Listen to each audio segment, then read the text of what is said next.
Another trade deadline in the books. Wasn't super exciting, but there's still plenty to chat about. I'll be joined by a few different guests, probably about an hour, so it won't be too long. This is Fantasy Basketball International. This is Balls Deep. On page 1. I hear something. It's coming from below. I think you've become mad. Almost as if something is moving below us. Act a little peculiar and you're an outsider. Perhaps you've always been mad. We nerve this program to bring you a live broadcast from the once defunct but now resurrected lost arts. Don't you feel it? Brigham. Welcome to the Balls Deep podcast, part of the Fantasy Basketball International Podcast Network. I am your host, Adam King, at AdamKing91 on Twitter is where you can find me. At FBI Basketball on Twitter is where you can find us. Trade deadline, come and gone. I woke up a few hours ago to not much news. We didn't get any significant moves, I don't think. But look, still plenty to talk about, still some fantasy takeaways.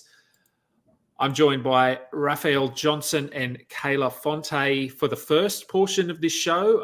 Raphielle, start with you. How did you find the trade deadline?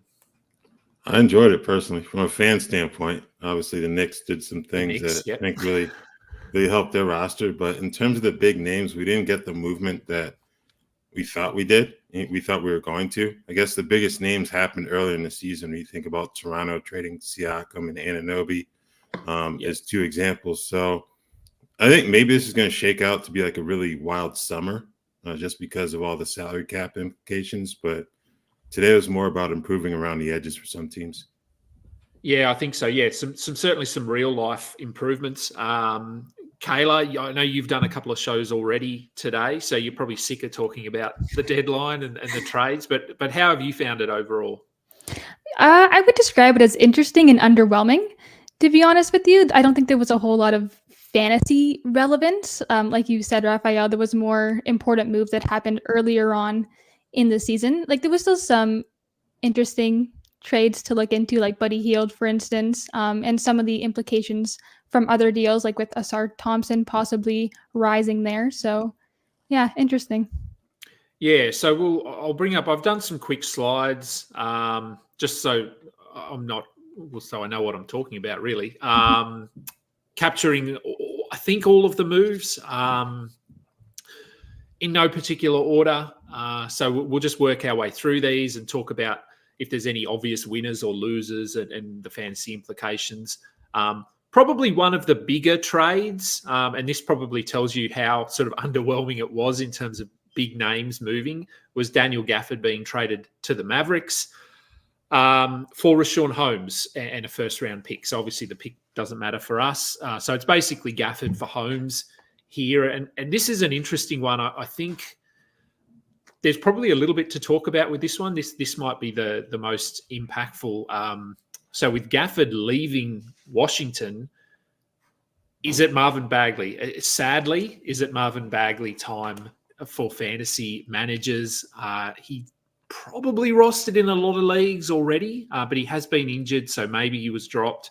Are we thinking that he rolls out here as the starting center, or is there any hope for Rashawn Holmes? Kayla, what are your thoughts on this one? Yeah, so I think Bagley is pretty safe to say that he'll be the starting center.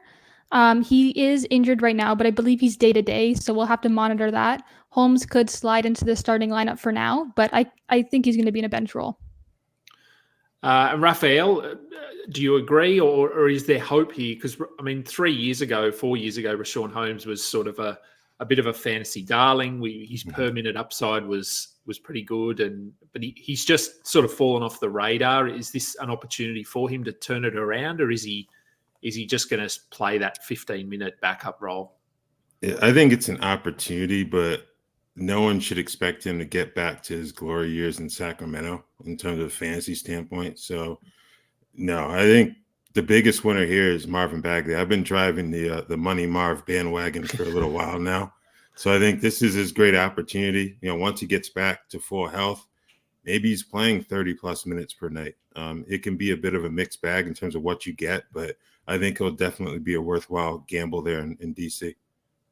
Yeah, I think we've seen enough from him to know what you're going to get when he does play those big minutes. So he's not going to be a high blocks guy or anything like that, but points and rebounds, generally pretty efficient. So, look, pretty solid. Going the other way with Daniel Gafford going to Dallas here, I guess the question is, what do we do with Gafford and what do we do with Derek Lively? Is there who's going to start? Are they going to split minutes? Who are we holding? What are your sort of initial thoughts on this one? Raph, I'll start with you. I think you hold both of those guys. Obviously, Lively out with the broken nose. Not really sure exactly when he'll be back, but I know he's going to be out tonight against the Knicks for sure, but there's too much upside there to panic and think about dropping him if you have him rostered. I think Gafford's still going to be safe for 23, 25 minutes per game. I think it might be an even split, but both of them can give you enough to be worth having on your rosters. Because before the trade, Dallas's center position was kind of a disaster without lineup. Like Maxi Kleber played well these last few games, but he wasn't someone they could rely on full time. Same with Dwight Powell. So I think they've gotten better there, and I think both will be relevant in fantasy still. Yeah, and Kayla, what are you sort of on board with that, holding both for now, and we'll just see how things play out over the next couple of weeks? Mm-hmm. Yeah, I agree with that. I think it's going to be that 50-50 split. So in that case, I don't really see anyone being a drop here. Yeah, I think probably per minute, if we were looking at a pure minute split, so say they went 24-24, I think Gafford has probably got slightly more upside just because of the defensive stuff than Lively at the moment. That could very well change in a couple of seasons if they end up staying together. But if you sort of liken this to the situation in Atlanta, I suppose, with Okongwu and Capella, their minutes sort of shuffle around a bit. Some nights it's Gafford, some nights it's Lively. There might be foul trouble. One of them might just be playing better than the other one. So could be a little bit like that. And if we look at that as a situation by itself, both of those guys have had 12-team value all season. I'm not sure either of these guys have that upside of Capella or Okongwu, but it could be a similar situation. So I think at the moment, yeah, we're probably just holding and we'll wait and see when Lively does come back. The next move, probably not much to discuss here. Doug McDermott to the Pacers. Anything to discuss, Kayla, in this one? I just don't think there's any fantasy relevance here. No. Yeah. And unless you're going to prove us wrong here, Raph, I think we can move to the next one, which also has no fantasy value. Yeah, I think only way I'd prove you wrong is if we combine the Buddy Hield trade with it, because then you're talking about Aaron Nesmith and his upside, moving up significantly. So yeah, by itself, it really doesn't offer any fantasy relevance at all. Okay, well, look, I mean, we might as well talk about the Buddy Hield trade. It's further on my slides here, but while we're talking about the Pacers, so with Buddy Hield gone now in Philly, how does this impact guys like Nesmith? Because he's been good the last month. He's been must roster. He's a little bit up and down, but he generally does enough to sort of earn that roster spot. How do you think this impacts guys like him? And then you've got like Obi Toppin, those guys. Like, are we still holding on to Nesmith here? Oh, yeah, for sure. I think this makes him even more of a must roster guy. Someone who is known basically for being a shooter when he came into the NBA. He's been their most trusted perimeter defender in addition to the improved offense. So, yeah, he's a must have. Toppin, maybe there's a slight bump, but he's still dealing with that log jam at the 4 behind Siakam. So I don't really know if he's going to benefit too much from these moves. Yeah, and I think another winner probably from the Hield. So again, not really much to do with the Doug McDermott acquisition here, but he's Benedict Mathurin probably doesn't have to compete with Hield now for those minutes. Your thoughts on the Pacers, Kayla? Anything to add? Yeah, I think the main thing is just that Mathurin, Nesmith, a lot of upside there. There's going to be more usage, more production. So those are two that I'm really have my eyes on right now. Neesmith is slightly higher, just because we know with Mathurin he's a little bit hot and cold sometimes. But I think now that there's more of an opportunity for him, he has more upside. The next one, before we move to the next page, there is Robin Lopez to the Sacramento Kings, expected to be waived. I think this was really just the if you've watched the Bucks play the last couple of games, Robin Lopez actually started. So I think the front office has just got rid of him so that Doc Rivers doesn't have the opportunity to start him anymore. I'm right in saying there's no fantasy value here. I assume you both agree. Mm-hmm. Yep. Let's move on. All right, let's move on indeed. Corey Joseph to the Pacers. Another Pacers move that probably doesn't move the needle at all. Corey Joseph, I don't know. I feel like he'll find a way to be in the rotation on some nights. It's just what he does, but he shouldn't be, but he just does. So, but again, no fantasy value for me here. Delano Banton to the Trailblazers. Look, probably not any fantasy movement or value here, but just given it's the Blazers and given they could roll out anything at the end of the year, maybe he comes into the rotation at some point. I'm not doing anything now. Kayla, what about you? Anything on this one? Nothing yet. Like you said, there's that possibility near the end of the season, but that's still quite a ways away. So you don't really have to take any action right now. Yep. And Raph, same opinion there? Yeah, I think he's a watch list guy for the reason that you mentioned. I'm kind of intrigued to see where they would play him position-wise. You've got Scoot Henderson, you've got Anthony Simons. Banton has some playmaking abilities, but I don't see him as a point guard. Will he have those opportunities on the wing, if he cracks the rotation? So I'm interested to see what happens there. But, yeah, I'm not going to, plan to add him right now or in the next 2 weeks.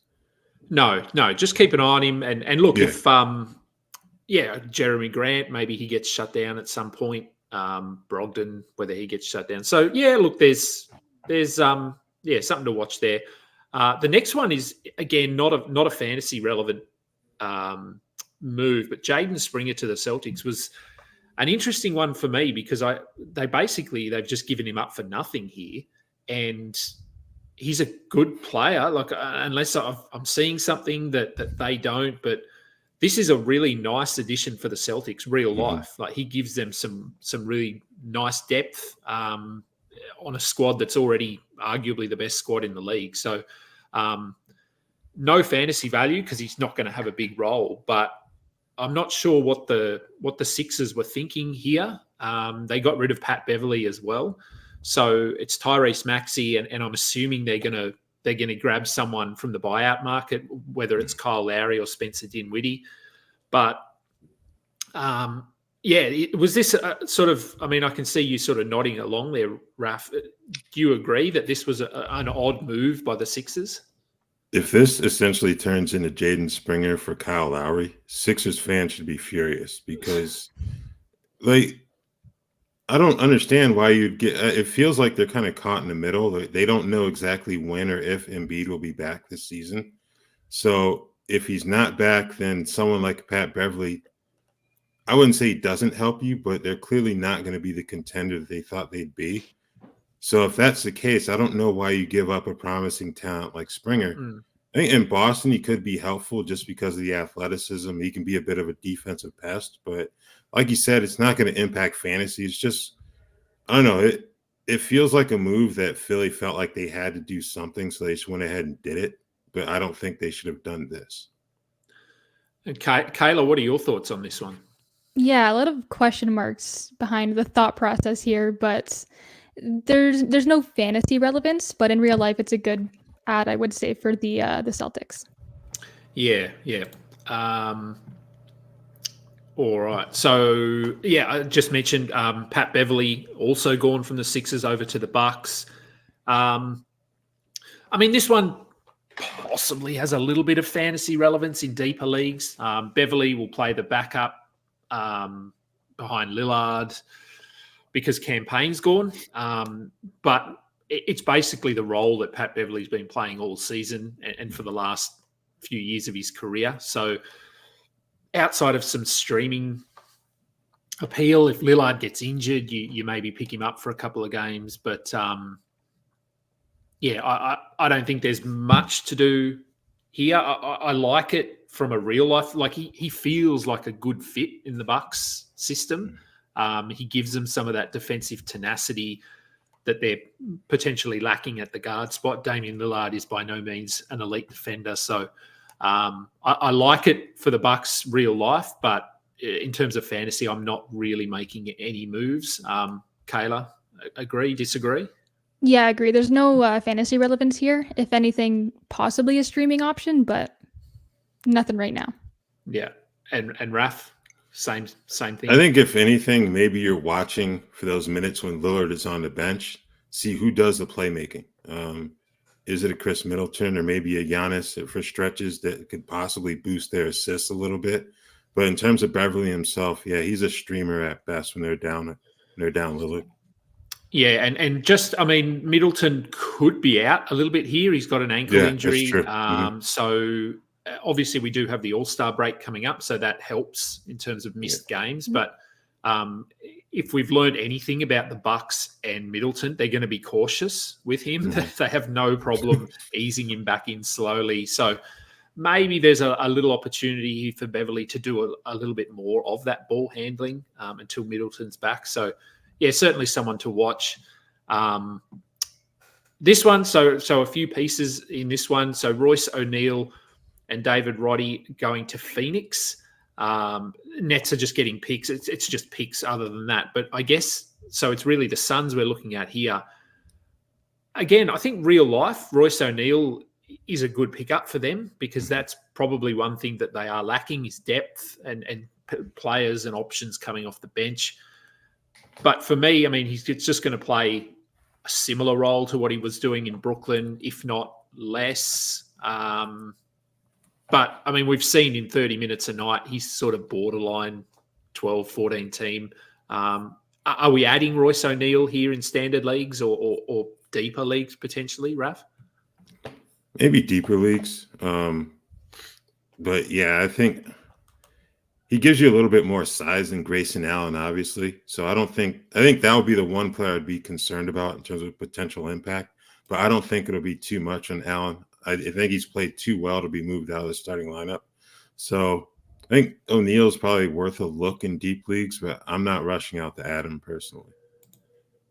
And Kayla, is O'Neal someone that you like, or we're happy to just move on? Yeah, I'm happy to kind of just leave this one alone. I think like at the very most, he's a deep league ad, but I'm not really taking any action here either. So the next one actually sort of a couple of relevant. Yeah, Raph? I have a quick question on this trade. Yep. Can I nominate Chimezie Metu in Memphis? Because he's one of the guys. Yeah, I think he and Yuta Watanabe were sent to Memphis. I think Jordan Goodwin and Keita Bates-Diop are going to Brooklyn. It's a really screwed up trade. Like it got reported in like 3 or 4 different parts. So. Yeah. But I think Metu, especially in Memphis, given how banged up they are, I think he's someone to keep an eye on. Once they get those guys going down there. Yep, very good call. They don't have Tillman, so he's gone. Jaren Jackson is injured. He's not playing. So yeah, look, he is, and if I remember back to, I want to say it was the Christmas Day game where Chimezie Metu had. It's like 21 and 19. A huge double-double.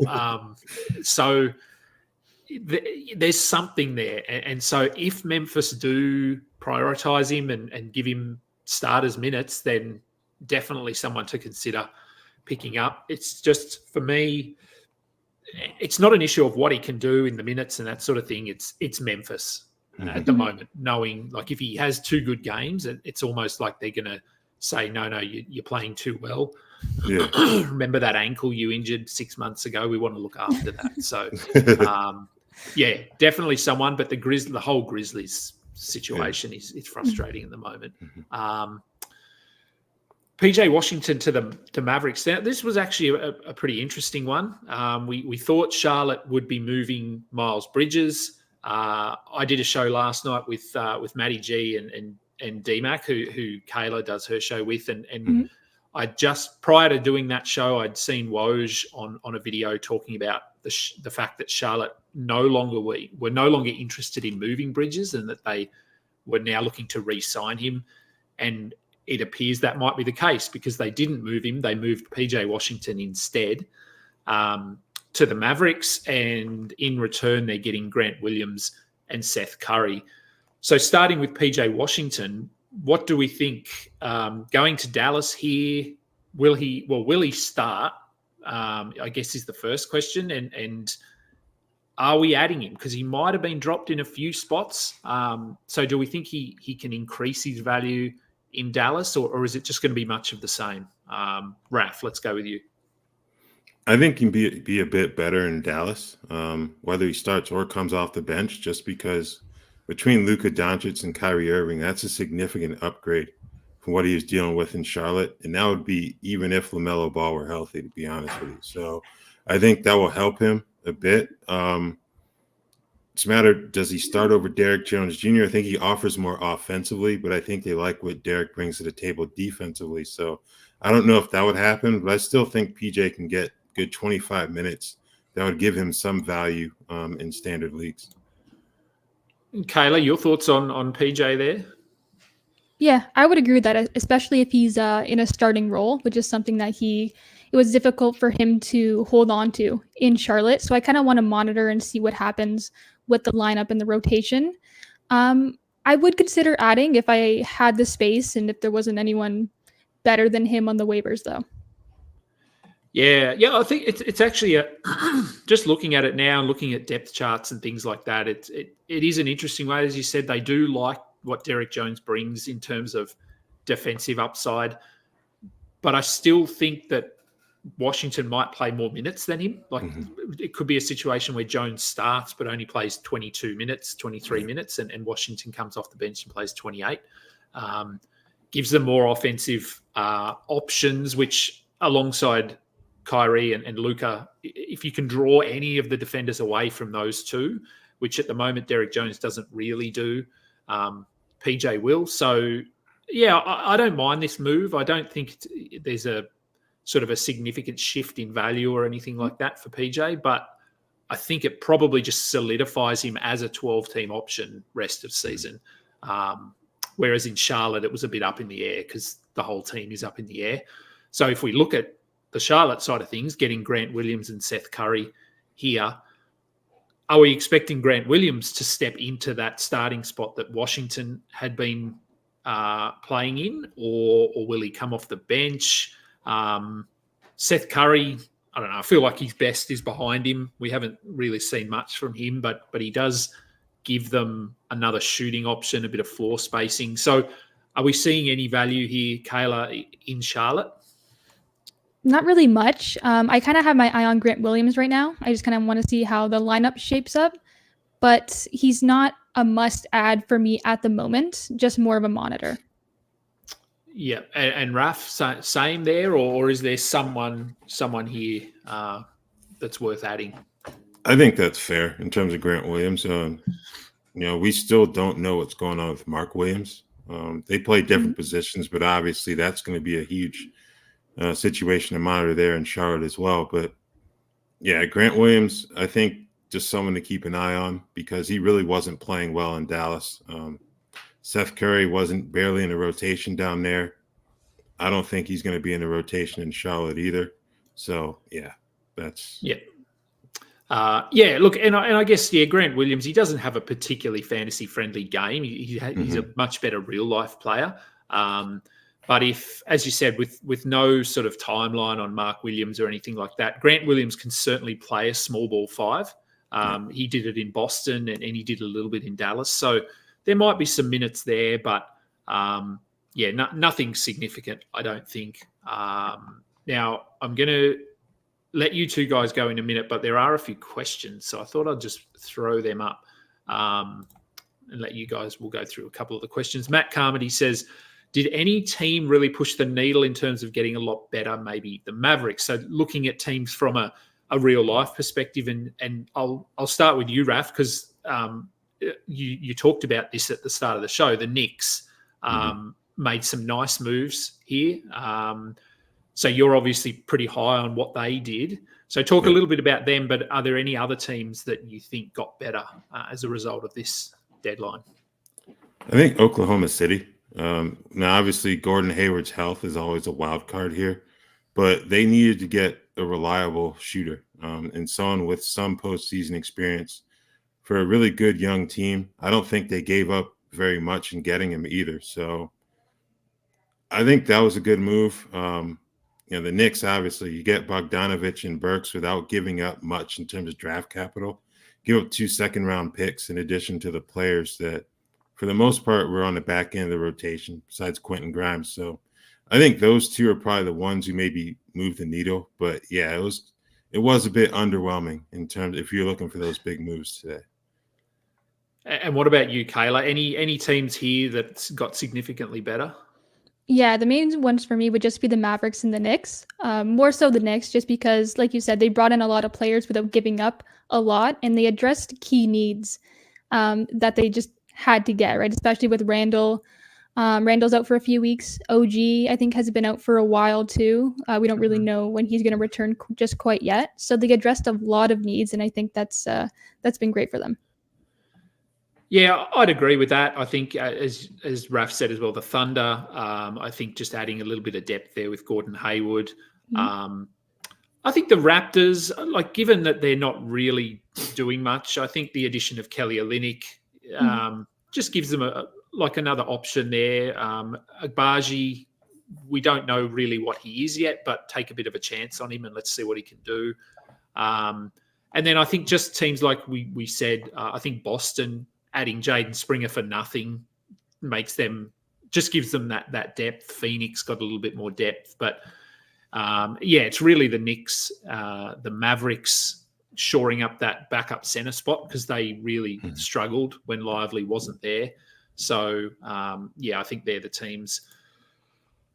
Hey, team, is Miles Vito Bridges the biggest winner in fantasy not getting traded? So the concerns, obviously, initial reports were that he was going to go to Phoenix or that they were interested in him. And I think the concern there, fantasy-wise, was that he would be maybe a top 100 player, playing alongside Durant, Beal, Booker. Now that he's going to stay in Charlotte, PJ Washington is gone. He's coming off back-to-back 40-point games. Do we think he can be top 30, top 40 rest of the season? So basically what he's been doing, can he do that for the rest of the season, Kayla? Yeah, I think he'd stay around that mark. Top 50 for sure, I would say.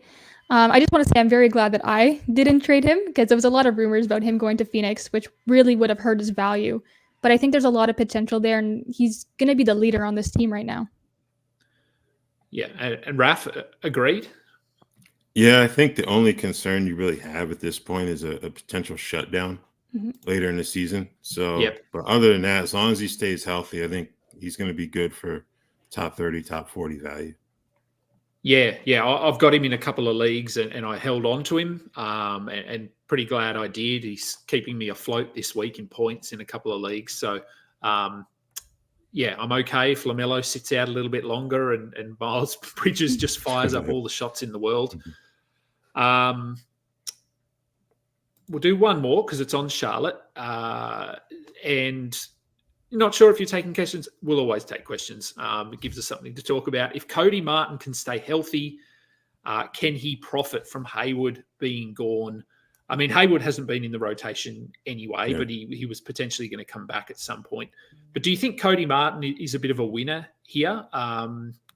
Because I do, and I actually picked him up about, 45 minutes ago in a 14-team league. I think he can probably get 28 to 30 minutes. He'll get you some threes, some steals. He's been getting assists with no LaMelo there. I think he's had a couple of 8 assist games. So what do you think about Cody Martin, Raph? Is he someone worth grabbing? I think so for sure. They've been using him as the starting point guard recently with LaMelo out.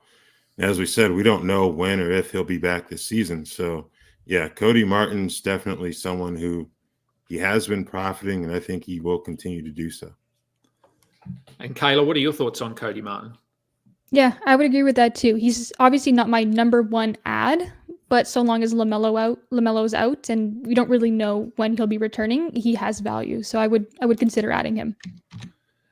And on Charlotte while we're there, and this is something I'm going to talk with Dan and Noah about shortly, but another winner potentially today is Trey Mann. So he has gone from Oklahoma City to Charlotte.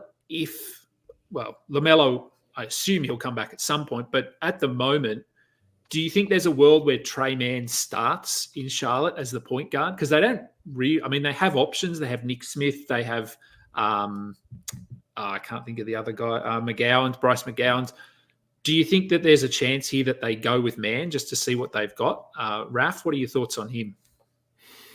I think it's possible. I wouldn't expect it right away. I think for me personally, he'd be more like a watch list guy right now. Just kind of see where he falls in the rotation right before the All-Star break. And then afterwards, he could be someone they want to get a longer look at because I feel like they're fed up with James Bouknight for one. We haven't seen him play basketball in Lord knows how long. So it's pretty much Brandon Miller and a bunch of other guys on the perimeter who probably won't have long-term staying power. So I'm sure he would get rotation minutes eventually. And Trae Young, for you, Kayla, is he someone worth taking a flyer on? Not at the moment. Right now, it's more of a monitoring situation and seeing kind of what happens in that lineup and if he gets those minutes. And then I would add accordingly. Yep. I think that's fair. Let's take that question down. Look, I mean, we got through 35 minutes. That was pretty good. I think that's about half of the content. So I'll let both of you guys go. Kayla, you need a rest. Raph, I'm sure you've got player blurbs to continue writing. Anything specific, anything else sort of coming out in terms of deadline stuff for you over at Rotoworld? I honestly don't know. Like my brain's a scramble right now. So I think Zach's doing a winners and losers column for a little later tonight. So that'll come out, but yeah. All right. And Kayla, I know you and Dan did a show earlier today.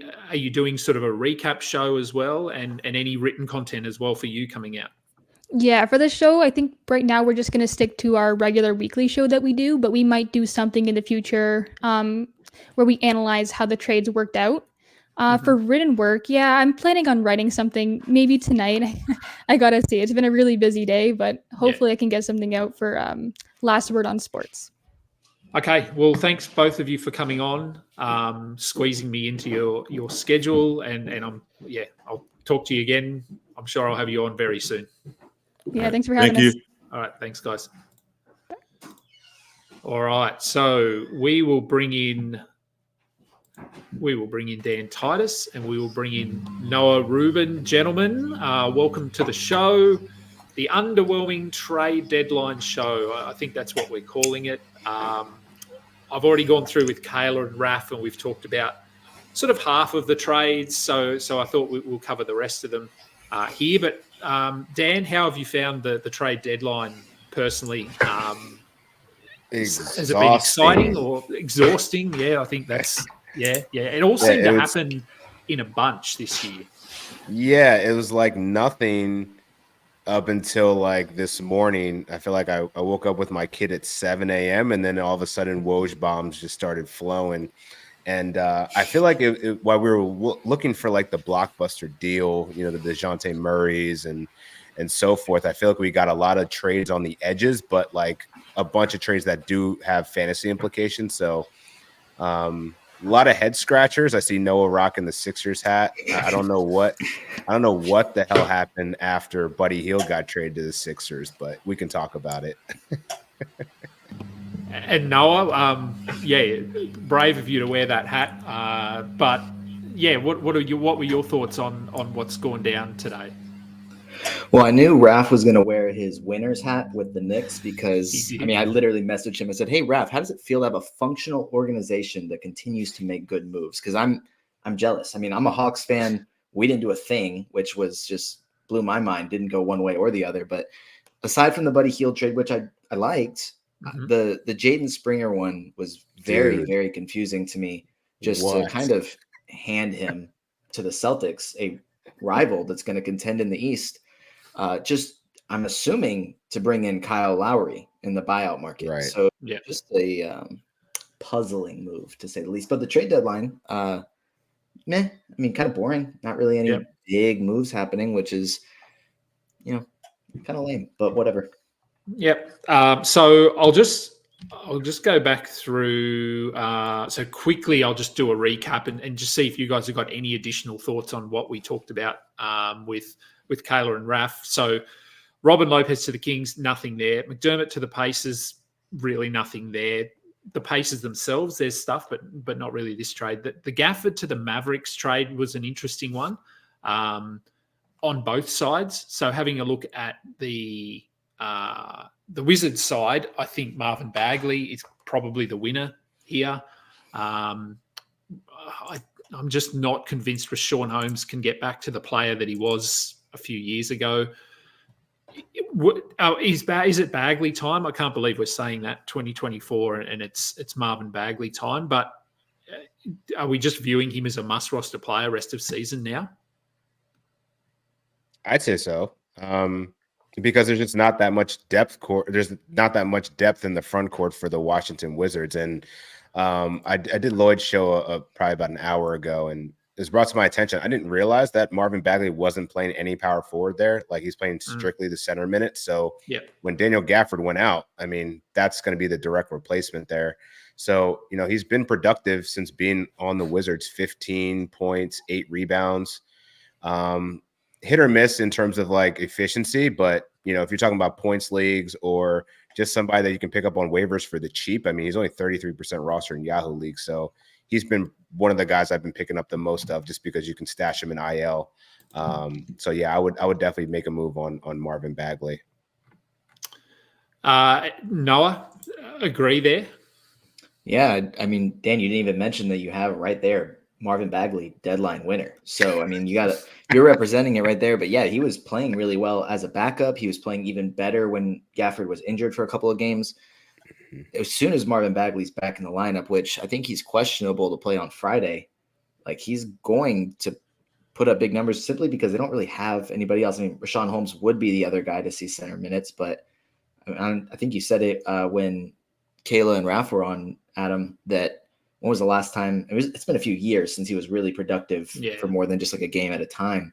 So just simply because there isn't many other options, like, Bagley has to put up numbers.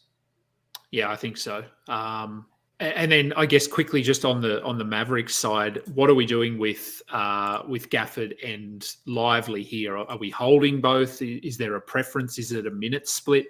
Dan, what do you think they're going to do here when both are healthy? Yeah, when both are healthy is the question. I think right now, we'll see how long it will take Lively to come back from the broken nose. But like, I would expect Gafford to see his normal dose of minutes. Like, he's never been a 30-minute guy. So I think we can expect the timeshare. Part of me feels like the Mavericks made this move because they haven't been able to. I feel like they haven't gotten consistent performance out of Lively, whether it be injury or just being a rookie. Like, the kid is super young. So I think bringing in another front court player that has rim protection, that can be a lob threat, I think only helps their upside. Like, I think the Mavericks won the trade deadline in general, like just the moves that they made to get PJ Washington too. I feel like I would hold both of them, but I think eventually we could see Gafford emerge as the main leader of that timeshare, which I feel like they could both be effective in 20 minutes, but I think Gafford's proven over the course of time that, all he does is play 20 minutes and he'll give you 2 blocks and almost 10 rebounds and stuff. So I think Gafford rest of the season probably gets the slight edge, but I wouldn't drop Lively just yet because I want to see how they play together. Yeah. And Noah, I mean, do you agree? Any different thoughts? Yeah, I know you referenced when Kayla and Raph were on that the like a Kongwu Capella timeshare in Atlanta could be something that's kind of similar. Having a really good passer in Luka Doncic to also feed them lobs, that's going to work out well. But like Dan said, like Gafford's going to be in foul troubles a lot, only end up playing 20 minutes per game a good bit. But also now, instead of just having to rely on Derek Lively to try and make a push in the playoffs, because they're not just there to make it, they want to try and win. Like they don't have to rely on Dwight Powell and Rashawn Holmes behind Lively. Like they have another player that's playing very well this season. So they have two good center options, which it's been a while since they've had that. Yeah. No, I think very, very good real life pickups for Dallas. So there's not much on this page other than I'm just going to bring up the Jaden Springer decision, I guess we'll call it. Yep, Dan's a fan of it, obviously. I don't know. Can you explain this? No, as you said, I would assume they're going to get Kyle Lowry, maybe Spencer Dinwiddie, but more likely Kyle Lowry because he was already available when they made this move, whereas Dinwiddie, it was announced following this move that he was going to be waived. So, yeah, I don't know. For me, this just makes Boston even better. And Philly, I mean, maybe Lowry's a good addition this season, but beyond this season, Jaden Springer is a far better option. Yeah, I think it does give Boston just a little bit more depth and future players like Peyton Pritchard and Jaden Springer, two guys that have a good bit of upside still that haven't really been able to see the floor because of how much talent Boston has. So they kind of have like a second team developing behind their stars. Just the rich get richer, I guess. And then for Philly, you know, I guess maybe that's kind of like a Nick Nurse thing. Like he obviously had Kyle Lowry for a while in Toronto. Maybe he wanted to bring in Kyle Lowry, and this was just kind of what happened in order to make that work. So we'll see if maybe it ends up being Dinwiddie, but I just kind of see like Kyle Lowry and Nick Nurse reuniting in Philadelphia. I don't know if that's the move that keeps them afloat with Joel Embiid sidelined. I know we were speculating, Adam, like two other shows earlier this week about they have to trade for a center. Like they kind of have to in order to stay afloat in the East because they're already starting to slip down the standings, but evidently they didn't do that. Paul Reed season, I guess, but the Springer move is, it's puzzling. And Noah, I mean, sorry, not Noah. Dan, you agree? Well, I know you agree, but it's I would say puzzling to say the least. I guess the one thing as like a Sixer guy, the only two contracts that are guaranteed going into next season are Joel Embiid and Tyrese Maxey. Once he actually, signs his extension. And apparently Paul Reed becomes guaranteed if they make the second round of the playoffs and he's still on the roster. So that looks like it's going to happen now that Drummond's not there or any other big man at the deadline. So the thing that I'm just confused about, though, is like, why would you trade Jaden Springer to a contending team and like your divisional rival? Like if there's one guy that's been watching Tyrese Maxey play every day for the last several years, it's been Jaden Springer. So I don't know. Like that's just like the perfect guy that I feel like Boston would deploy in game 5 or game 6 to slow somebody down or do something disruptive. And then to get nothing in return for, your first round pick that you seem to have a lot of faith in up until now. It just seems like they got rid of him for nothing. And to the Boston Celtics just hurts even more. So that's the Sixer fan in me. If they're doing this for the cap space and the prospects of potentially getting Paul George next year, which is not going to happen, sure, cool. You cleared cap space for Kyle Lowry for a moment, but I don't. Yeah, that wasn't a move that I expected, and just bizarre. Didn't get it. Don't get it. Yeah, I think Boston just quietly, Boston had, without really doing anything at all, they had a really good deadline because they picked up Tillman and they picked up Springer and basically gave up nothing. And they're two players that they won't need them a lot, but they're players that if they do need them, we know that they can step in and play good minutes and give you production. I mean, Jaden Springer started yesterday. For the Sixers, and look, I mean, he wasn't great, but he had 8 points, 4 rebounds, 1 assist, 2 steals, 1 block. Didn't hit any of his threes. So I mean, if he hits 1 or 2 threes there, that's like potentially 14 and 4 with 2 steals in 23 minutes. So I don't know, it's a weird one, but anyway, I'm glad I don't go for the Sixers. Spencer Dinwiddie to the Raptors. Well, nothing here because he's going to be waived because they don't want to pay the $1.5 million player bonus for games played. So Dinwiddie will be picked up by someone, obviously. I don't know who. Any thoughts on who might target him? Like what teams are we thinking need some guard depth here? Yeah, I'm trying to think off the top of my head. Any thoughts from you guys? Ooh. I mean, the Lakers are going to be thrown out there just because. Lakers came to mind for me, but yeah. I don't know if this would end up happening, but I mean, you could say Miami. I think they're starting like Terry Rozier, kind of their starting point guard right now. He's been a shooting guard the last few years. Just having another ball handler on that team, like obviously they have guys like Tyler Hero and Jimmy Butler, and it's entirely speculation. Like I haven't seen if they're a rumored team or not, but I think that Spencer Dinwiddie could fill a role there. A weird one, maybe the Orlando Magic, just because they need some kind of a bench bucket. I could see him being more just playing that role. Yeah, just give us 16 points, Spencer. But yeah, it's kind of hard to tell. Like I feel like he's getting a bad rep for like his antics, I guess. So like I don't know where he really fits culturally, but skill set wise, like I think a lot of these, fringe playoff teams could use a 16-a-night guy off the bench.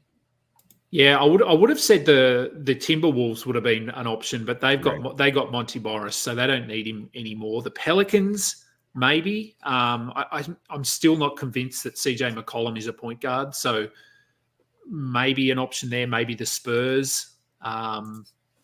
See how he goes. I don't know. We'll see. But the Nets get back Dennis Schroeder and Thad Young. And I've popped in the I'm just going to bring this up. So I've actually just cut and pasted from the Yahoo player tracker thing for the notes here. And I thought having Dan on the show, I need to give Yahoo a bit of a spruik. So I've popped the link in there for anyone. It's in the comments just for anyone that's looking to follow along, because in the player tracker in Yahoo also has links to all the players and everything like that as well. So I just thought I'd pop that in there just so people are aware that's what the link is. It's not someone spamming with a dodgy link. It's actually a link that's worth clicking through. So the big trade, probably the biggest trade anyway in terms of actual real life value and improving and fantasy value to some degree. The Knicks adding Bojan Bogdanovic and Alec Burks, parting ways with Quentin Grimes, who was untouchable in the Donovan Mitchell trade discussions earlier in the year, and they've ended up giving him up for Bogdanovic and Burks. So Pistons get Grimes, Fournier, Malachi Flynn, Ryan Arcidiacono, second-round picks. Obviously, Fournier, Flynn, Arcidiacono, there's nothing there. With the Knicks, with Bogdanovic and Burks coming in, obviously they had both been rosterable players in Detroit. Does anything change for them? Are we just holding them? Does their value take a hit? I feel like Burks, on the surface, probably should take a hit, but we know that he's a Tibbs guy. So I don't know. What do you think here in New York? How does the value shift with Anunoby still out? We don't know how long he's out for with bone spur irritation, I believe is the official diagnosis at the moment. Dan, what do you think fantasy value wise here in New York? So I'm concerned about Burks. I think he's going to back up Dante DiVincenzo primarily. But I think the OG injury, if this lingers, could help him. I'm not adding him. I think Bojan, I think he's one of the losers of this trade, because I think it depends on the timetable of Julius Randle, right? Like, if Randle's out for the rest of the fantasy season, then Bojan's going to be fine. He's going to be solid. But I feel like Randle's going to return at some point, which is going to lower Bojan's appeal going forward if he's coming off the bench. That also affects Josh Hart, another loser of this deal.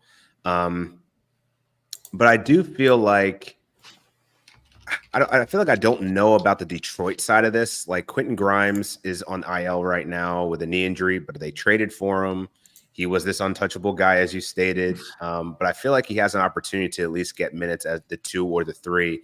Now, he's probably going to have to battle Simone Fontecchio for minutes, but I think his outlook looks better in Detroit than it did in New York. So I think Bojan, you got to keep on riding him out as long as Julius Randle's out. But once Julius comes back, I feel like Bojan's only going to be a points guy off the bench, points and threes. And Alec Burks is just going to be contingent on the stats of OG. And yeah, I'd probably say that the stats of OG, really. Noah, your thoughts? Yeah, I think short term, Bogdanovic and Burks will help the Knicks a good bit for fantasy. Both of them are mostly giving you value as scoring, and then occasionally a little bit in other categories, scoring in threes. I would assume that Bogdanovic starts until Julius Randle's back, which I think he's set to be reevaluated in another week or two. So it could just be 1 or 2 weeks of Bogdanovic starting, and then he comes off the bench when they get healthy. But that's some offense that they're missing out on with Randle hurt, Anunoby hurt, Jalen Brunson banged up. So that'll be a short-term kind of boost. And the same thing with Burks. Like if Josh Hart is in the starting lineup, then they need a bench scorer because DiVincenzo's in there and now Quentin Grimes is in Detroit. So I think both of them can give the Knicks some offense in the short term. Long term, they're probably better real-life fits than fantasy fits. They're obviously going to take hits by being on a contending team, the Knicks contending team. Like I guess that's kind of cool to say, as opposed to it's been Detroit, 20 years since we've been able to say that. Right. So I don't know how long I'm gonna be able to say it. So I'm gonna say it while I can. But the bottom feeding team in Detroit, where they were able to kind of do what they wanted.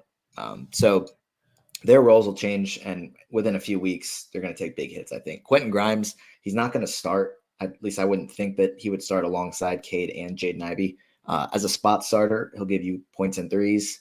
Probably not a guy that I would be rostering because of this move, even if he should be a little bit better. I don't think he's really ever been a great fantasy player. Yeah. I think, and the caveat with the Knicks here, like as we said, I think Hart is probably a bit of a loser here, fantasy-wise, but this is all under the umbrella of when they're healthy, and they're not healthy at the moment. So, and they might not be healthy for a month. Randle is out for at least a little bit more. We don't know how long Anunoby is out. Are these pickups because they're a little bit worried about his injury? Maybe it's something that's going to linger and they'll have to be managed a little bit with a view to getting surgery in the off season. I don't know. So, yeah, there's some losers and winners here, but at the moment with the injuries, I think Bogdanovic and Burks probably should be rostered. I think they'll get enough playing time to do what they need to do. For the Thunder, real quick, Kingy, before you go to the Thunder, where are you guys stand with Asar Thompson? I think where I stand and where I want to stand are different. I like what I've seen in the last little bit. He seems to be back in the good books. He's playing more minutes. He's sort of doing more. He's producing more in line with what he was doing to start the season. My concern is it's Detroit. And like if it was almost any other team, I'd have confidence that they're going to ramp him up and he's going to be playing 32 minutes. But because it's Detroit, I'm not too sure. But I would certainly be – I think he needs to be added. And if common sense prevails, he'll bump up to 30 minutes. He's played – just looking, he's played 27 minutes in the last 2 games. Double-digit scoring, 6.5 rebounds, 1.5 steals, 2 blocks, efficient from the field. So we know what he can do. I think you add him and just wait and see, but I'm not confident. Yeah, I would definitely – I mean, we'll see what happens with the minutes, but I would be adding him just based off the talent and what should be a good opportunity for him. He did start in their last game, briefly exited with an ankle injury, but ended up being available to play during the second half. So that was starting in place of Bogdanovic. Bogdanovic is gone. It makes sense that he would start, and he should start, but he probably also should have been starting even before any trades were made. So we'll see what Monty Williams does. But I would assume I think they got their 7th win last night, so go Pistons. Since they're not going to be, anywhere close to the play-in tournament let's get the young guys some run over the final 2 months of the season. But it hasn't happened yet, so it's like it should be an easy home run hit, but we'll see. We'll see. Yeah. The Thunder. My only concern is the real quick. Isaiah Stewart's still out, so I think you can add him now when Stu out. But when Stu comes back, that's when I think it's going to get back to it's the Detroit Pistons. I don't know what they're going to do territory of things. Yeah, Isaiah Stewart keeps them from starting. Oh my goodness. Gordon Hayward. So he's been out for obviously, I don't know, I want to say a month. Feels like he's just never there anyway. Going to the Thunder, I think real life, this is great for the Thunder. I think it gives them assuming he can stay healthy, and we actually don't know how long he's been injured and whether they've just been resting him to keep him healthy for a trade. So in theory, he could come straight in here and he could be available next game for the Thunder. We don't know. I guess probably two parts to this question. Are we adding Gordon Hayward, and are we dropping? And I've had this question in Twitter already. Are we dropping Josh Giddey? They're probably the two questions. Noah, what are your thoughts on both of those? I don't think I'll be making any moves yet. I think that's something to keep an eye on because Hayward hasn't played since December 26th. We don't know if that was a, legit, he's still going to be out even after the trade, or if it was hey, it's still kind of bothering him a little bit. We'll just extend this and have him sit out until he's traded, and then shortly after he can play. And will that be the case? We'll have to see. I would imagine that he at least misses a few games to make it look legit. If that is the case, that they were just holding him out to keep him healthy. But could they potentially start him and move Jalen Williams to the 2 and have Giddey off the bench? I think that is something that's an interesting thing. I don't know if that's something that'll definitely happen, but I can't imagine them playing Hayward enough minutes for him to provide like standard league value, like maybe in a deeper league. But given his injury history, I have to imagine that they're trying to keep him around 20 to 25 minutes with the idea that he is going to be available in the playoffs and hopefully be able to help them make some noise in their, because they're top the West, or have they dropped out? They're somewhere within the half game or a game of they're still up there. West. They're tied with the Timberwolves right now. Gotcha. Yeah. So I think he's a good real life play for them. Fantasy, nah. Giddey, I'm not going to drop yet. If you've been holding out this long, you might as well stick it out, because if you were going to drop him, I would say you would have dropped him kind of a while ago, because he has been very disappointing. Yeah. Dan, what are we adding Hayward here or no? No, I agree with what Noah said. I think it's more about just taking a wait and see approach to see how he kind of integrates into this team. I was hoping Giddey would be moved at the deadline. That didn't happen. I understand the frustration of wanting to drop him. I'll probably wait a few games before I do, but I do have some stock there. So that's something I'll definitely be watching. I think one of the low-key winners here is Cody Martin. He's been a top 100 player over the last 7 days, and I've been really surprised by his playmaking lately. He's averaging like 6 assists over the last week. So, like, if you're looking for someone that's widely available as a result of this deal, like, rather than go for Gordon Hayward, who's probably going to get hurt tomorrow, I would actually look at Martin. Like, I think he's going to be a guy that might actually surprise people. And right now, he's only – what's his rostership looking like?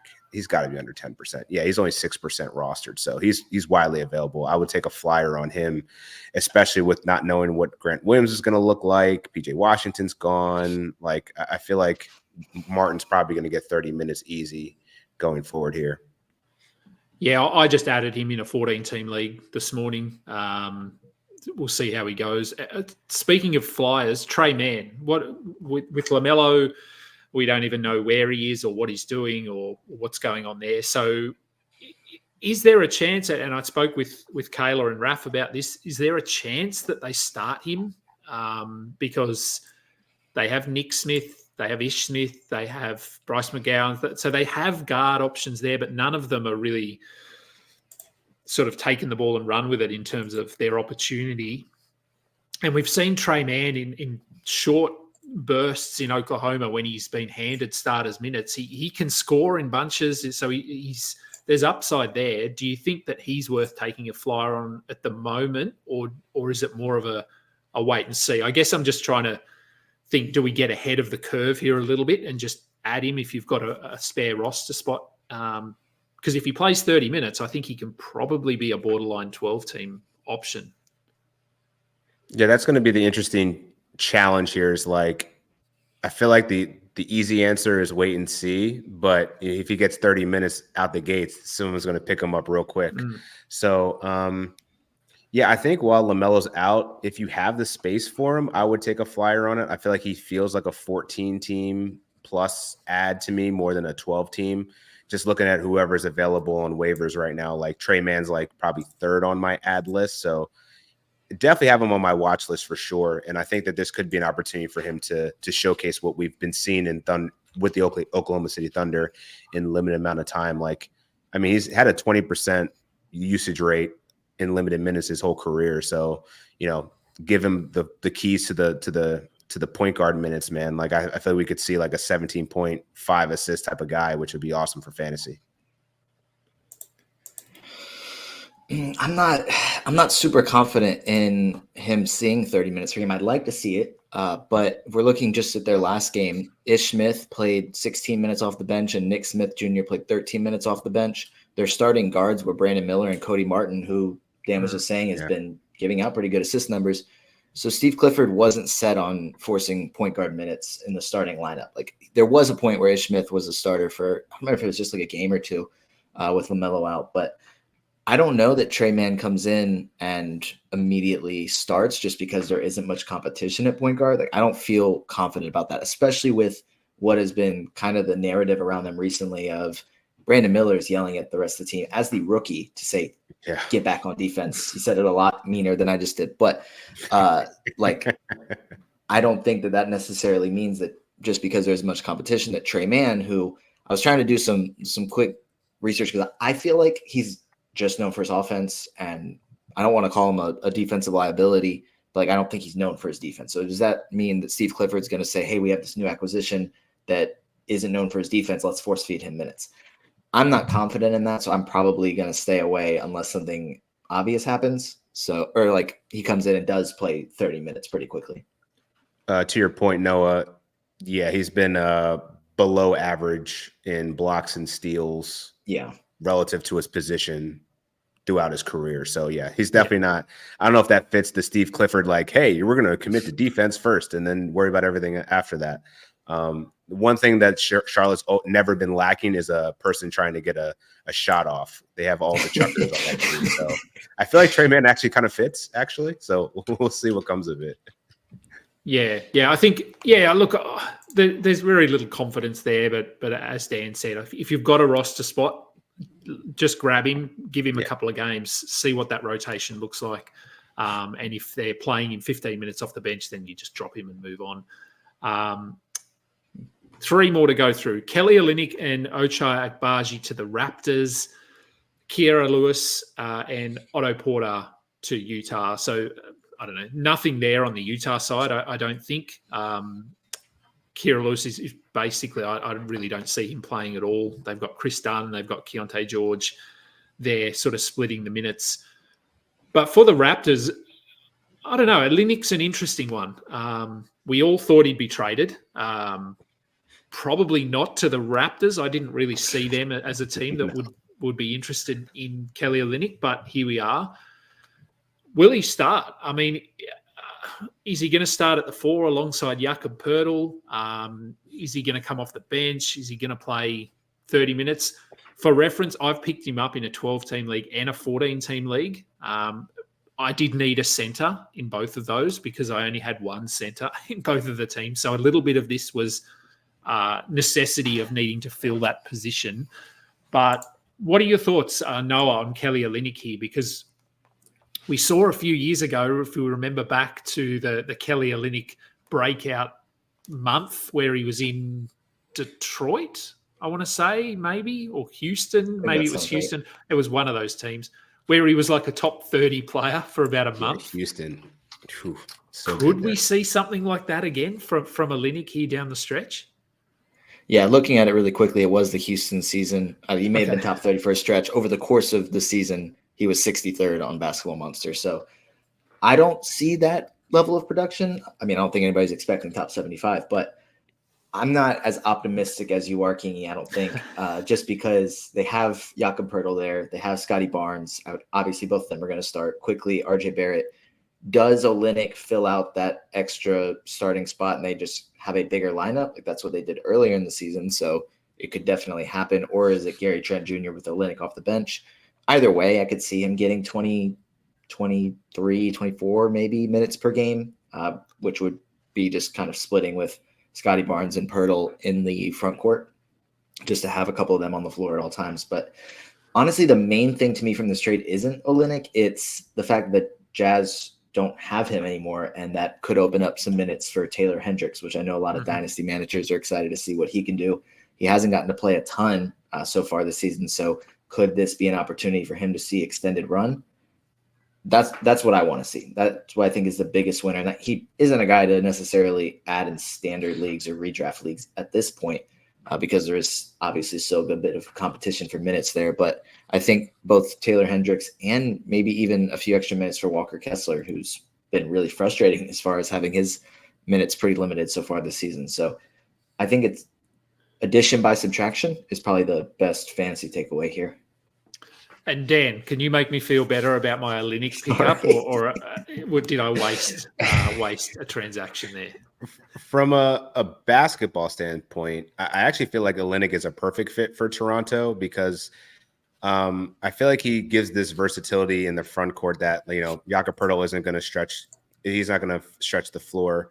But then at the same time, I don't know that there's enough minutes for him to be fantasy relevant right now. Like, I think he's going to contribute those, like, you know, 7 points, 4 rebounds, 3 assists type stat lines with like a block or a steal.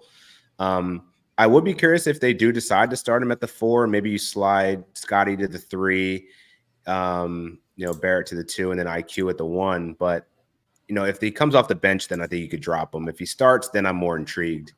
But I do like that Noah brought up Taylor Hendricks because he has been playing really well in the G League. I don't know that he'll get to that redraft, you know, 12-team status, but it's definitely something that I'm monitoring, considering that Olynyk, you know, Markkanen can play the 3, and then Hendricks could slide in at the 4 there. But I do think it's probably capped, just the fact that I would have liked to see John Collins moved for Walker Kessler's sake and others, but moving Olynyk was something that was going to happen, and just a weird destination. But I think ultimately for basketball's sake, it's actually a good move for Olynyk. So I think it's worth exploring. So I wouldn't drop him yet. But let's see how it comes out. Hopefully he starts, and then you're good money. Yeah, like I won't drop him, and if he can somehow find a way to 28 minutes, I'd love it. I'm thinking sort of 25. It really, I think, comes down to whether they start him or Trent. I think that's the decision that will be made here. More and more teams are going with bigger lineups now. It seems to be a little bit of a trend. So maybe that works in his favor a bit. Against certain teams, they do need some added height. So we'll see. Now on the Sixers, back to the Sixers. The positive move that they made today, I think, adding Buddy Hield from the Pacers and really not giving up a lot. Marcus Morris, I know, had been playing minutes, but shouldn't be playing minutes. Korkmaz it's just he is who he is. He's a 3-point threat, but nothing else, and some second-round picks. So I like this move for Buddy Hield. The question, I suppose, we're getting, and I think Mathurin is a winner. Because Hield is now gone. I think that shows that Mathurin is who they see as the future in that position for them. So should be rostered if he wasn't at him. But with Buddy Hield, do we think he can play consistent minutes now? Like, is he 30 minutes a night, rest of season, top 70 like we've seen in the past? Or is there still some question marks here, Dan? I feel like there are some question marks, but I feel like this is a better landing spot than his situation in Indiana. He was in a timeshare coming off the bench. Now I think he, goes into the starting lineup.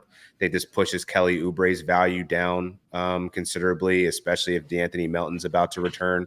But I think after you trade for someone like Buddy Hield, you have to start him. So I would expect that he would play at least the 2 or the 3. We'll see, depending how the lineup shakes out. But I think this is good for his fantasy value, especially with Joel Embiid off the floor. They're searching for another perimeter scorer.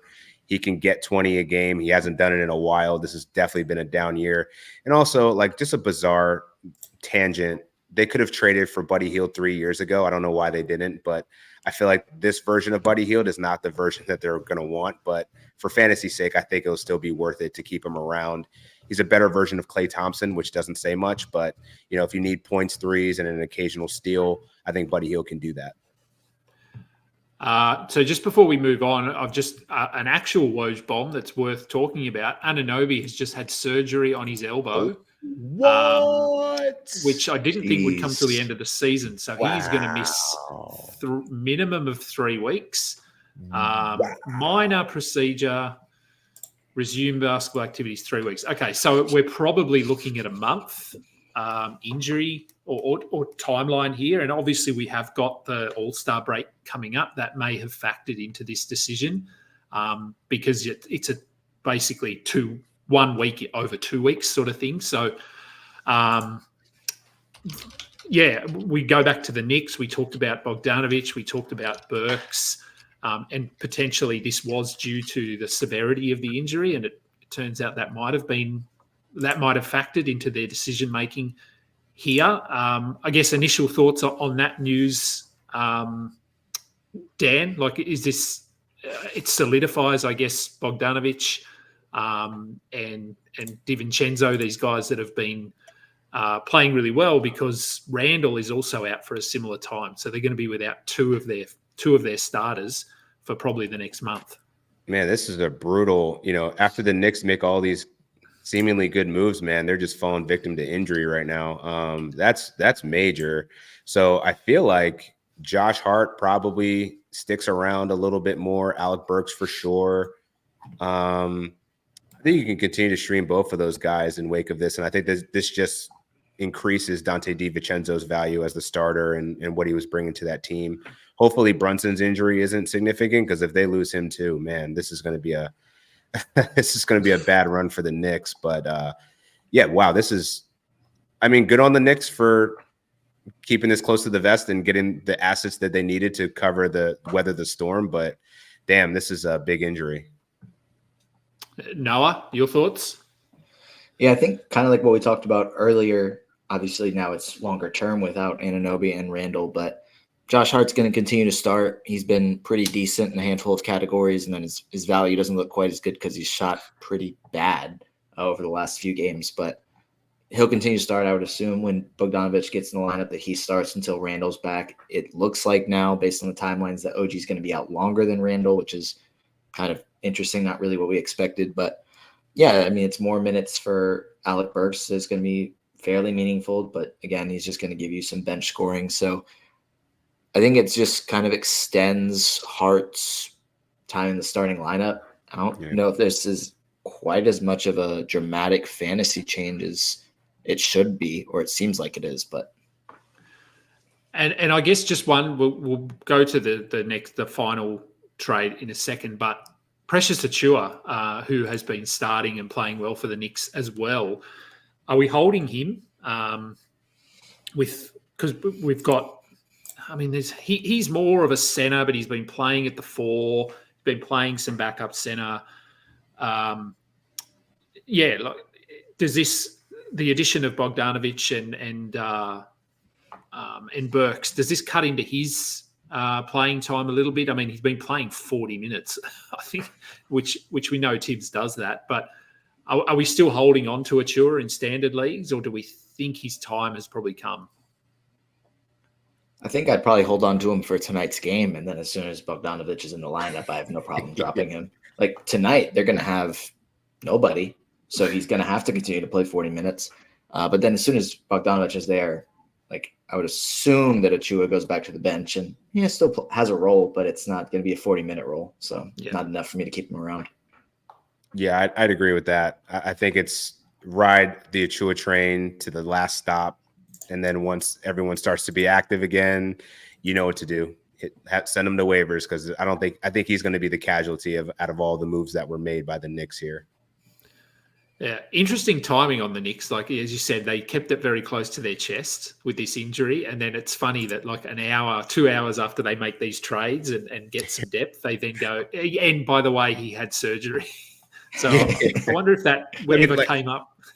That's definitely some leverage there, right? Like, how much does your leverage go down? It's like, oh, by the way, this guy's got to get surgery in hours, right? Like, that's crazy that they're able to keep that so hush hush. Yeah, and it, and the fact that it's New York Knicks forward OG Anunoby had surgery, so he has had the surgery. This is not. They're making deals as he's under the knife. Like, he may have had it 3 days ago, and they just didn't tell anyone. Got him in a bunker hiding somewhere. Like, has anyone heard from OG? Like, it said, so there's been a follow-up. Tried resting, but the procedure turned out to be the best route to get him fully healed and playing again for the stretch run and postseason. So actually very savvy moves by the Knicks here, and they really just need to stay afloat now for the next few weeks, and then they're going to be healthy and ready for the playoffs. So the only other trade was obviously there were the early ones with Tillman but don't really need to talk about those. Monty Morris traded to the Timberwolves, and fantasy perspective, basically nothing, but real life, this is great, I think, for the Timberwolves, because if there's one takeaway that we've seen the last 3 weeks, when Conley's not on the floor, they really struggle to keep it together. So I think Monty Morris is a proven backup. He was really good in Denver. Hasn't been as good in Detroit and Washington, obviously, but who would be in those playing for those franchises? So I like this for the Timberwolves as they prepare to sort of attempt to go deep into the playoffs for the first time in what feels like forever. Yeah, I think it's a good basketball move, as you said. And, Shake Milton and Troy Brown weren't doing much for them anyway. So to get Monty Morris for such a good cost, I think this is a move that you make if you're trying to actually do something in the playoffs. So just a very high IQ player, doesn't turn over the ball a lot. It's a good basketball move. And if anything happens to Conley, injury-wise, he has been resting a bit. I think you could probably stream Monty Morris. Like, he's proven capable of doing some stuff in fantasy. So just keep an eye out on Conley and his health. And in Morris's defense, I think he was out. I don't know if it was the same injury, if it was multiple different injuries, but he played, for the first time late January. And before that, it was late March. So he's been out to close last season and then for most of the start of the season. So no, he hasn't really done anything, but I think playing for a contending team will do a little bit for his health and his value and his production, but not really a fantasy impact. Again, like we've been saying, it's just another backup point guard look other than Jordan McLaughlin and Shake Milton. Mm-hmm. Yeah, I think so. And I think it probably, I'm just pulling up game logs here. So it's probably like Conley, they tried, I think they want to probably keep him around that 28-minute mark, but there have been a few games recently where he's been at 30, 32. I think just having a more solid backup in Monty Morris means that they can manage Conley a little bit better down the stretch as well and limit him to 25 to 28 minutes rather than 30. So, I think it's good. For them, real life. So that's all of the moves. There's a ton of questions here, so I'm going to just fly through some of them.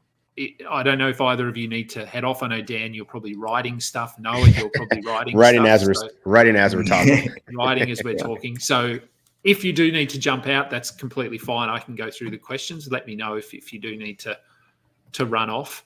I'm all good. For anything. Where were we up to? Okay. I'm just reading through. Some of these are just statements, not questions. Morning all. Kingy, biggest shock of the deadline, the trade's not made. Yeah, look, and this is from Matty G, who was on the show with me last night. Yeah, look, I think probably the biggest shock was, as we said, Olynyk going to Toronto. I didn't see that coming. I thought he'd be traded, but I didn't think it would be Toronto. Yeah, it's probably the players that weren't moved. I think we thought DeJounte would go. D'Angelo Russell was sort of talked about. Andre Drummond was another centre we thought would go. So for me, yeah, it probably is that we didn't see certain players moved. I don't know. What are your thoughts, Noah? Sort of takeaways in terms of biggest surprises. Is it the players that weren't moved or some of the players that were moved?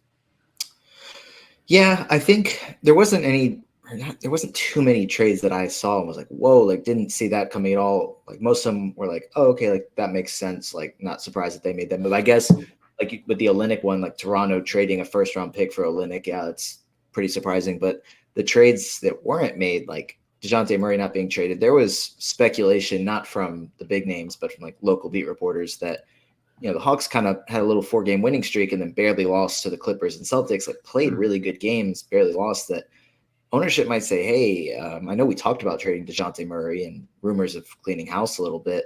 But if the offers aren't there and this team is playing better, like let's just try and see what we can make happen in the playoffs. So it's interesting that, you know, they, along with Chicago, the Lakers, there's a couple other teams that didn't make any moves, that they didn't do anything one way or the other. But I think, yeah, the moves that weren't made probably is the most surprising, though. I think the big one with DeJounte wasn't quite as big of a surprise to me as it may have been to most people, given how like heavily the trade was rumored over the past month and a half. Yep.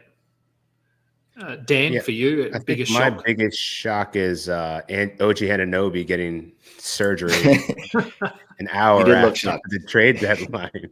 What? Yeah, I think it's that plus the lack of trades by the Chicago Bulls, the Atlanta Hawks, and as Noah said, the Lakers. I think all those teams were rumored to be doing the most, and to do nothing was a bit of a surprise. Especially surprising, like Andre Drummond wasn't moved for how much those big men were coveted across conferences. I'm surprised they didn't move him for something, but probably it's too high of an asking price. And I think that was probably the issue with much of these teams, and you know, inflating these values of some of these players wanting multiple first round picks, that probably wasn't justified. So B-Dub, can't think why the Blazers would keep Brogdon or Grant for that matter. Yeah, look, I think they're just keeping Brogdon around. Look, and Brogdon has come out and said that he actually is enjoying his role in Portland, mentoring the young guards, and I think that's why they've kept him around. I just think if they didn't get any significant offers for him, they're very young. I mean, even Anthony Simons, who you would class as their veteran guard, is not a veteran at all. He's very young. Shaden Sharp, who's injured, but he's still obviously in and around the team. Scoot Henderson. So I think they've just kept these guys, Brogdon especially, because they need a steadying influence there and someone who can help guide them. And probably with Jeremy Grant, I mean, who's going to want that contract? I think that's probably the issue there. Were you surprised, Noah, that they kept Brogdon around? Not as much Brogdon as I guess looking back at it, Grant. I didn't really see many rumors about it, so I guess I wasn't really expecting it. But thinking about it, like, why wouldn't they? But with Shaden Sharp being out for the rest of the season, I think that's a factor. Having Brogdon, you know, come out and say that he is enjoying being somewhere that he's appreciated, which was kind of a subtle shot at Boston, and just being a good veteran for these young guys, like that, like you just said, like that's kind of a reason to keep him around. It's not all about the numbers and like the draft picks and capital. Like, you know, culture matters as well, and I think Brogdon's a good player to help them develop that as they try and become a winning franchise again. And then with Grant, like you said, it's probably the contract. Like they probably just didn't get an offer they like and just said, okay, like having this veteran around the team that is playing well, like, I mean, he's one of their best scorers, and just helping this team continue to develop probably is worth more than, you know, getting pennies on the dollar just to get off his contract that they just signed him for back in July. So it's probably factors like that of they just didn't like what they got offered, and they felt that they could value, or they brought more value to the team than they would with whatever the return was. And I think the same thing kind of happens every year in Utah with Jordan Clarkson. Like, he's on the trade block basically every trade deadline, but they end up saying we value him for the culture of the team.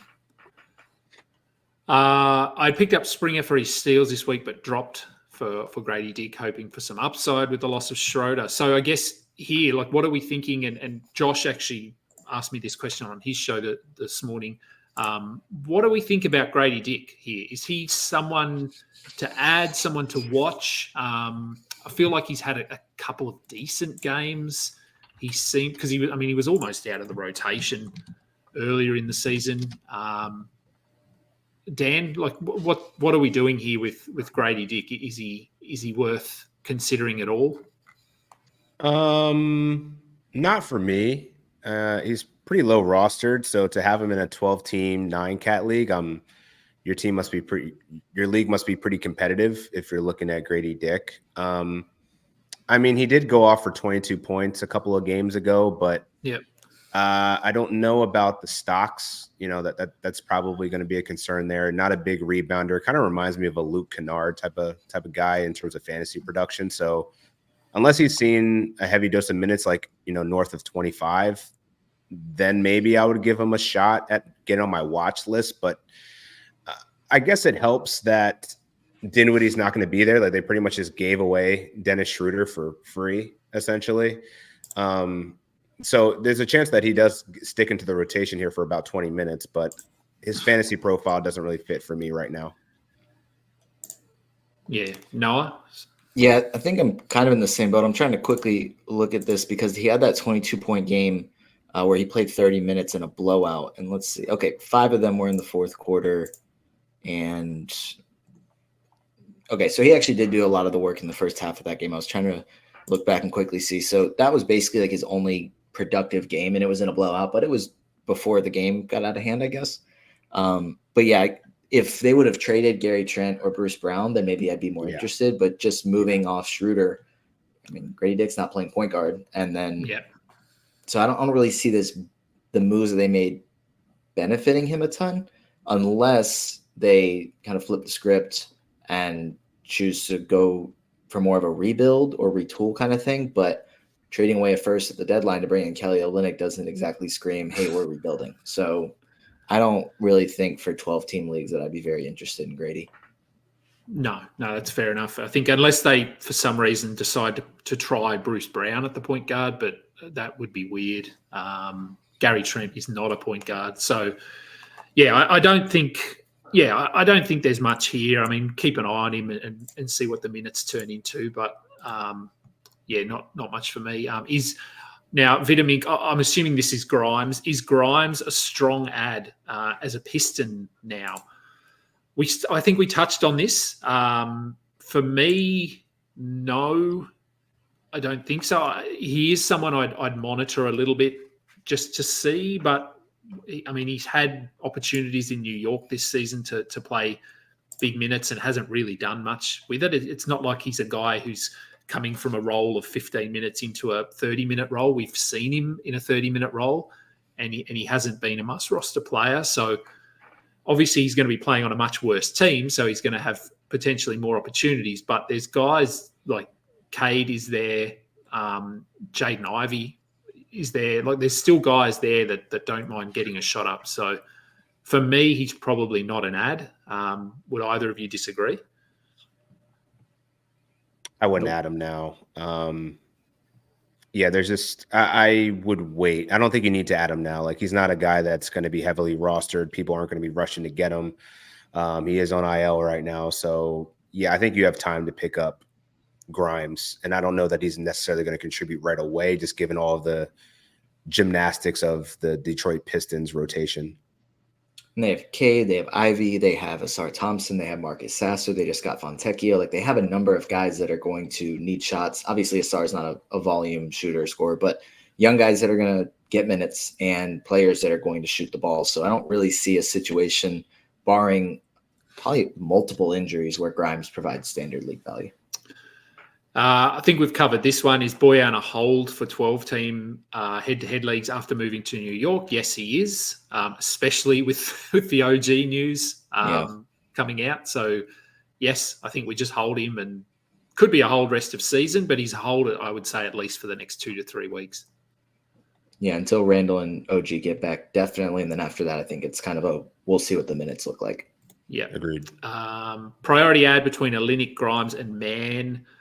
Look, I think we've covered all of these guys. I don't think all of them are must-add guys. I think you could consider picking all of them up, but I also wouldn't stress too much if they've already been added. I said I picked up Olynyk in a couple of leagues, but part of that was that I just needed a centre. Grimes, we just talked about. Terrence Mann, a flyer, but we don't know what they're going to do in Charlotte. So if I had to put them in order, I'd probably go Olynyk, Mann, Grimes, but it would depend a little bit on what you need and that sort of thing. Any sort of final thoughts on those guys? No, I think I'd probably go with Olynyk out of those options. Yeah, I think out of the options, Olynyk, but the fact that none of them worth a pickup is also an option. I think I might go with that option. Okay. Talk the Magic would trade. Yeah, so look, we thought that maybe Fultz would be on the move here, another guy that they didn't move off from. What do we think that their value, Suggs and Fultz, in a points league going forward? Neither of them I think are great points league players. They're better suited to category leagues. Are they must roster in a points league? I would say probably not. Maybe Fultz over Suggs, but I don't know. I don't think either of them in a points league are inside the top 100. Yeah, I agree. Like you said, better suited for category leagues, and nothing changed at the deadline. So I don't think if they weren't rostered before, then just leave them on the waiver wire. But like you said, I'm pulling up quickly the category numbers. Neither of them is in the top 100, and they're better in category leagues because they're both pretty good at steals. So can't imagine that they're ranked in the top 100 in points leagues. So they're really both around like 20 fantasy points a game, which, that's barely rosterable in points leagues. All right, so keeping those points league ranks up there because you've got them up and it means I don't have to. Is Gary Trent an ad in deeper 12-team points league? I don't think much changes for him. I think if he hasn't been a rosterable player, then I probably wouldn't be adding him. I don't think he's an ad. He's worse than Fultz and Suggs on a per game basis. So all he does is if you can get him the day that he drops 25 or 28, like sure, he's worth it, but that's not going to happen too often. So I'd look past him. Do we think Okongwu will start? This is an interesting one. He's starting now. Obviously, he was good yesterday. When Capella comes back, which is going to be after the All-Star break, I would assume. Do we think that Okongwu starts over Capella? Are we finally there where the Hawks roll with him as the starter, or do they go back to Capella? Noah, what do you think? I don't think we should get our hopes up. I think initially it was like a 4-game timeline that he was going to be out. So there's a chance that he returns before the All-Star break because I think they have 1 game after that he would technically, like that timeline would work for him to play. But imagine that he's come back after the All-Star break. Unless the Hawks roll off a bunch of wins and Okongwu averages a 20-10 with 2 blocks and a 3 per game because he's hitting those now. Like that's probably the only scenario in which case they'd say, hey, we're just going to roll with the hot hand. We've been winning. Okongwu's playing phenomenal. Let's just have him start, play 26, 28 minutes and have Capella come off the bench. But unless that specific scenario happens, I imagine that Capella is going to start as soon as he's back healthy. But maybe I'll be wrong. Hopefully I'll be wrong. Yeah, I struggle to see that they're just gonna give the center minutes to Okongwu like going forward. So, I would feel like I don't think they're gonna start with Capella back, but who knows? We'll see. And last question: what is Olynyk's value? We've talked a little bit about Olynyk. If I had to sum up his value, I'd probably say ceiling. If he can get 28 minutes, is probably top 80, maybe top 90. Floor is probably top 130, 140 if he's getting sort of 25 minutes. He's averaged on the season, he's the 150th ranked player in 9 category leagues in 20 minutes. So I guess extrapolating that to 25 minutes per game, he probably comes up to around 120, 130 would need, which makes him rosterable. It makes him he's worth considering, but I wouldn't say must roster. Yeah, I'm kind of in the same boat. I mean, looking at it, he's 150th, but just looking at how the numbers are impacting that, shooting 56.2% from the floor, but only 5.2 attempts per game, 84.2% from the line, only 1.9 attempts per game. Like those are two of his stronger categories. And then obviously, well, also, I guess not obviously, but turnovers and the assists are good for a big.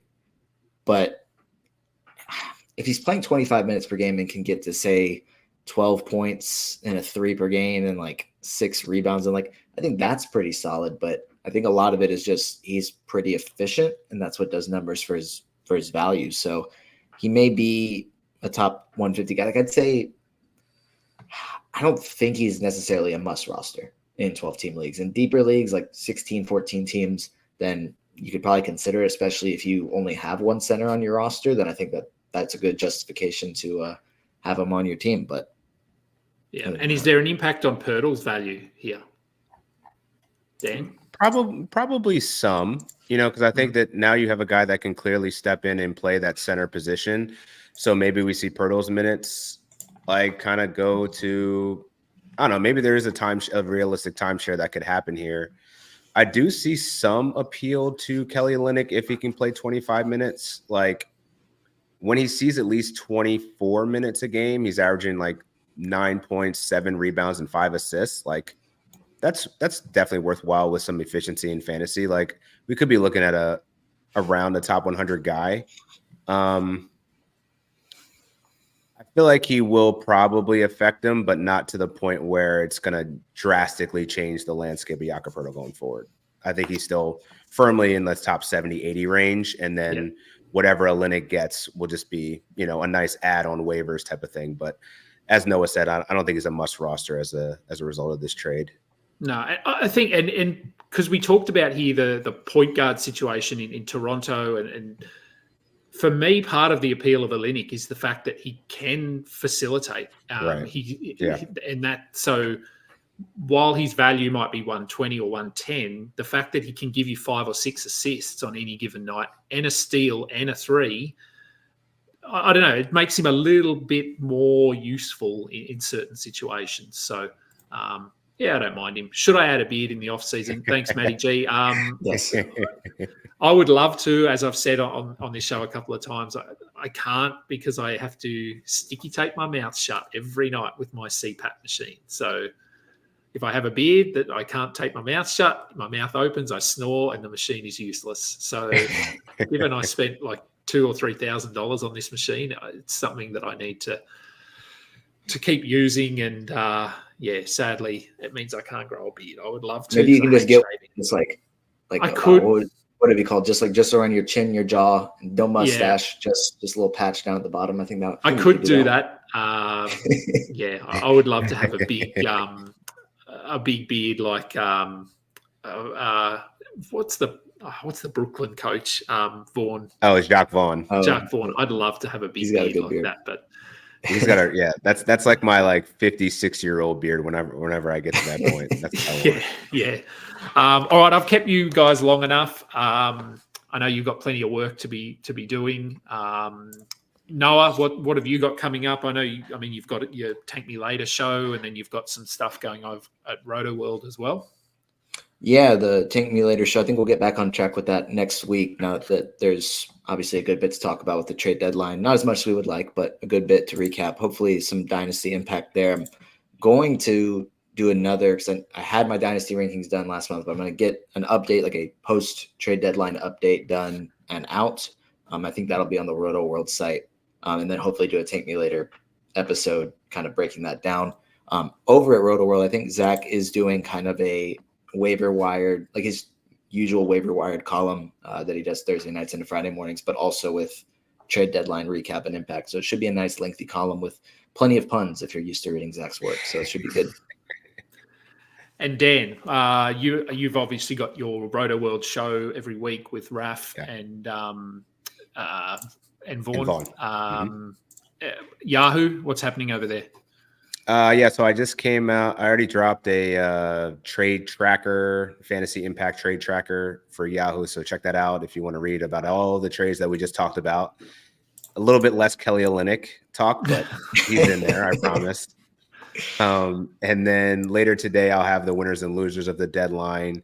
That should be out probably in the next couple hours. And then tomorrow, we're actually going to have our trade reaction show with the Rotoworld basketball show. So check that out. Join us. And yeah, I think we'll all just kind of just be consuming a lot of this trade talk. I'm sure there's going to be some interesting rotational changes over the next few days. So just kind of reacting to that and seeing how things kind of shape out here. But for being as uneventful as it was, I think we still got at least plenty to talk about today. So thanks for having me on, Kingy. No worries. Thanks for coming on, guys. And remember, for tonight's games, there's going to be some players missing. So there will be some value where there might not be value in a few days. So if you're looking to stream, just check out which teams made moves, and it means there might be some more minutes available very, very short term. That will do it then for today's show. Thanks everyone for tuning in. Remember to check us out on YouTube, Google Podcasts, Apple Podcasts, Spotify, FBIbasketball.com. If you want to jump over to the website and head to our Discord server. Until next time, catch up. You just listened to another episode from the Fantasy Basketball International Podcast Network. Thanks for joining us. And for more information about joining our community, please check out our website at FBIbasketball.com.